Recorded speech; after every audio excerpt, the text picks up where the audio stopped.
Music ভিডিওর কাজে আমাকে একজন ডাকলো, তিনি আমাকে একটু অন্যরকম কিছু অফার করছে, এই জিনিসগুলো আমি পরে কিভাবে বলছি, মানে বলে কিভাবে এরা? ভীষণ ডিরেক্টলি। আমি ডিরেক্ট অফারই পেয়েছিলাম আর কি। মানে আমাকে লোভ দেখানো হয়েছিল থাইল্যান্ড ঘুরতে যাও, যে থাইল্যান্ডে শুট হবে, এতদিন তুমি বলো কদিন তুমি থাইল্যান্ডে থাকবে। আর আমার মধ্যে এই জিনিসটা খুব কাজ করে যে আমার কাছে এটা ইম্পর্টেন্ট না যে আমি কোনো শুটের জন্য থাইল্যান্ড যাচ্ছি, আমি নিজে যেদিন যাবো I have no issue with that. কিন্তু ওই লোভে পড়েও থাইল্যান্ড যাবো তাহলে করে নি। আমি না খুব নোটিস করি জানো তো, একটা ঘরে যখন কেউ কথা বলে, তো এরকমই একবার হয়েছিল, আমায় ডেকেছে আমার বাড়ির সামনে ওনার অফিস, আমি গিয়েছি, উনি মিউজিক ভিডিওর কন্ট্রাক্ট করবে, ভালো কথা। একটা এরকমই একটা ঘরে অনেক লোকজন, ওই প্রডিউসার, ওনার নামটা আমার এই মুহূর্তে খেয়াল নেই, উনি দেখছি উনি এমন করে আমাকে দেখছে, আমি খুব অবজার্ভ করার চেষ্টা করি মানুষকে, আমার সেটা ভালো লাগেনি, তাও আমি কিছু বলিনি।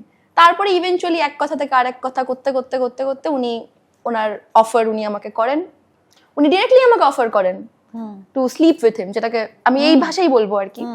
তো ডেফিনেটলি মানে সেখান থেকে তো বেরিয়ে এসেছি, এরকম আমি একবারই ফেস করেছি। অফারটা রিজেক্ট? অফার মানে ওই মুহূর্তেই দাঁড়িয়ে, তখন আর ব্যাপারটা মিউজিক ভিডিও নিয়ে ছিলই না। উনি আমাকে এমন জায়গাতেই, ওই অফিসে এমন ভাবেই উনি আমাকে ধরেছে, উনি হয়তো সেখানেই সবটা করে ফেলতে চায়, এরকমই একটা ওনার মেন্টালিটি সেই মুহূর্তে।